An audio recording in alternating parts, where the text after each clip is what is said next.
Hello నమస్తే, welcome back to my YouTube channel వేసి Paradise. I am Gajavalli Sai Sahiti. రేపు ముక్కోటి ఏకాదశి సందర్భంగా ఈరోజు నేను మీకు 3 ప్రసాదం రెసిపీస్ చూపించబోతున్నాను. దానికంటే ముందు ముక్కోటి ఏకాదశి గురించి కొన్ని విషయాలు తెలుసుకుందాం. ప్రతి సంవత్సరం కూడా అన్ని ఏకాదశుల కంటే ముక్కోటి ఏకాదశి చాలా శ్రేష్టమైనది. ఎందుకంటే విష్ణుమూర్తి ఉత్తర ద్వారం తెరిచిన రోజు అది.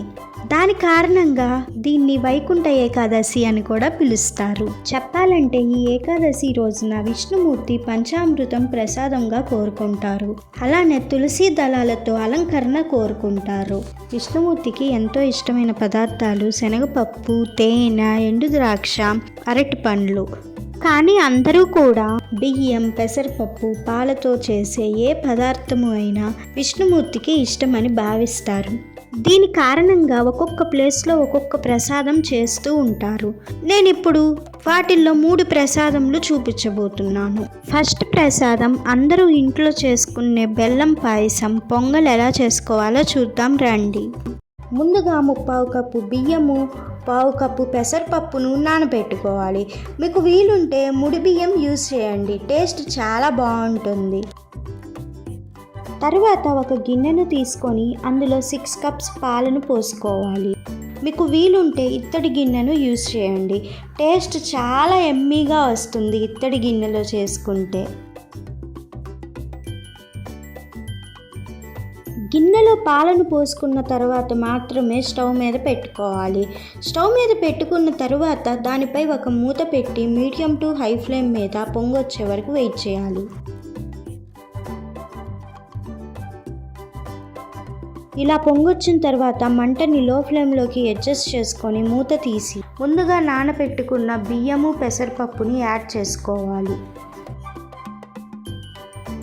ఇలా మధ్య మధ్యలో మిక్స్ చేసుకుంటూ బియ్యము, పెసరపప్పును పూర్తిగా ఉడకనివ్వాలి. ఈ విధంగా బియ్యము, పెసరపప్పు బాగా ఉడికిన తర్వాత అందులో 1 కప్పు బెల్లంను వేసుకోవాలి. మధ్య మధ్యలో మిక్స్ చేసుకుంటూ బెల్లంని కరిగించుకోవాలి. చూడండి, బెల్లం కరిగే టైంకి పొంగల్ ఇలా దగ్గర పడుతుంది. ఇప్పుడు ముందుగా నేతిలో ఫ్రై చేసి పెట్టుకున్న డ్రై ఫ్రూట్స్ను వేసుకొని 1 టీ స్పూన్ నెయ్యిని వేసుకొని ఒక్కసారి మిక్స్ చేసుకొని స్టవ్ ఆఫ్ చేసుకోవాలి.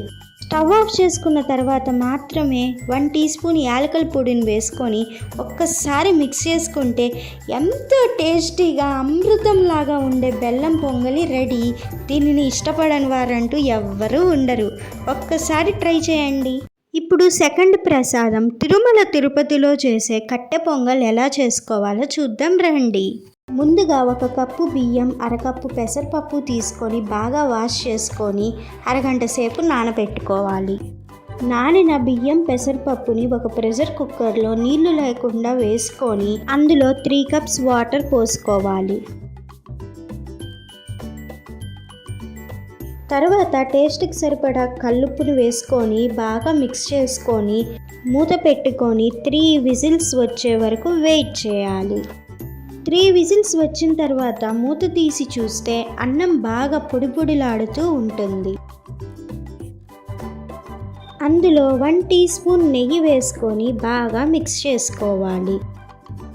తర్వాత స్టవ్ మీద ఒక కడాయి పెట్టుకొని 2 టీ స్పూన్స్ నెయ్యి వేసుకొని కరిగిన తర్వాత అందులో 1 టేబుల్ స్పూన్ మిరియాలు వేసుకొని బాగా ఫ్రై చేసుకోవాలి. మిరియాలు ఎంత బాగా ఫ్రై అయితే టేస్ట్ అంత బాగుంటుంది. తర్వాత అందులో 1 టేబుల్ స్పూన్ అల్లం వేసుకొని మళ్ళీ బాగా ఫ్రై చేసుకోవాలి.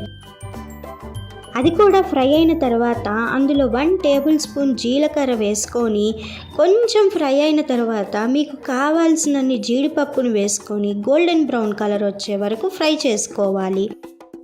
నెక్స్ట్ అందులో కొద్దిగా కరివేపాకు వేసుకొని ఫ్రై అయిన తర్వాత కొంచెం ఇంగువ వేసుకొని ఒక్కసారి మిక్స్ చేసుకొని స్టవ్ ఆఫ్ చేయాలి. ఈ తాలింపును తీసుకువెళ్ళి ముందుగా రెడీ చేసి పెట్టుకున్న అన్నంలో వేసి మిక్స్ చేసుకోవాలి. తర్వాత 1 టీ స్పూన్ నెయ్యి వేసుకొని ఒక్కసారి మిక్స్ చేసుకుంటే కట్టె పొంగల్ రెడీ. నేను మీకు ఇప్పుడు చూపించిన ప్రసాదం తిరుమల తిరుపతి దేవస్థానంలో పెట్టే కట్టె పొంగల్. ఒక్కసారి నేను చెప్పినట్టు ట్రై చేయండి, మీరు తిరుమల వెళ్ళి తిన్నట్టుగానే ఉంటుంది. ఇప్పుడు థర్డ్ ప్రసాదం కొన్ని టెంపుల్స్లో చేసే చక్కెర పొంగల్ ఎలా చేసుకోవాలో చూద్దాం రండి. ముందుగా ఒక బౌల్లో 3/4 కప్పు బియ్యము, 1/4 కప్పు పెసరపప్పు నానబెట్టుకొని పొడిగా అన్నం సిద్ధం చేసుకొని పక్కన పెట్టుకోవాలి. తర్వాత స్టవ్ మీద ఒక కడాయి పెట్టుకొని అందులో 2 టేబుల్ స్పూన్స్ నెయ్యి వేసుకొని హీట్ అయిన తర్వాత అందులో చిన్న ముక్కలుగా కట్ చేసి పెట్టుకున్న ఎండు కొబ్బరిని వేసుకొని కొంచెం ఫ్రై అయిన తర్వాత మీకు నచ్చిన డ్రై ఫ్రూట్స్ అన్నిటినీ కూడా వేసుకొని గోల్డెన్ బ్రౌన్ కలర్ వచ్చే వరకు ఫ్రై చేసుకోవాలి. వాటిని పక్కన పెట్టుకొని స్టవ్ మీద ఒక గిన్నె పెట్టుకొని అందులో 1/2 కప్ బెల్లం, 3/4 కప్ పంచదార వేసుకొని 1/2 కప్ వాటర్ పోసుకొని మధ్యలో కలుపుకుంటూ పంచదార బెల్లం కరిగే వరకు లో ఫ్లేమ్ మీద ఉంచుకోవాలి. ఇలా మొత్తం మెల్ట్ అయిపోయిన తర్వాత గిన్నెను తీసి పక్కన పెట్టుకొని అదే స్టవ్ మీద ముందుగా రెడీ చేసి పెట్టుకున్న అన్నాన్ని పెట్టుకొని మీడియం ఫ్లేమ్ మీద ఉంచుకొని ఈ పాకం మొత్తాన్ని అందులో వేసి దగ్గర పడేంత వరకు కుక్ చేసుకోవాలి. కొంచెం సేపటికి చక్కెర పొంగల్ ఈ స్టేజ్కి వస్తుంది. ఇదే టైంలో 1 టేబుల్ స్పూన్ నెయ్యి వేసుకొని మళ్ళీ మిక్స్ చేసుకొని ఇంకొంచెం దగ్గర పడే వరకు వెయిట్ చేయాలి. చక్కెర పొంగల్ ఈ కన్సిస్టెన్సీలో ఉందంటే ఆల్మోస్ట్ రెడీ అయిందని అర్థం.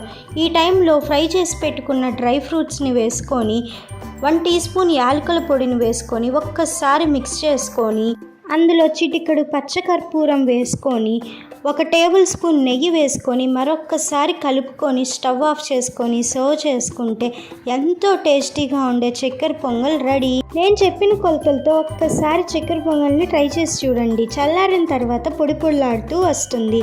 నేను చూపించిన 3 ప్రసాదం రెసిపీస్ నచ్చాయి కదా? వెంటనే ఈ వీడియోని అందరికీ షేర్ చేసి లైక్ చేయండి. ఇలాంటి మరెన్నో ట్రెడిషనల్ రెసిపీస్ నా ఛానల్లో రాబోతున్నాయి.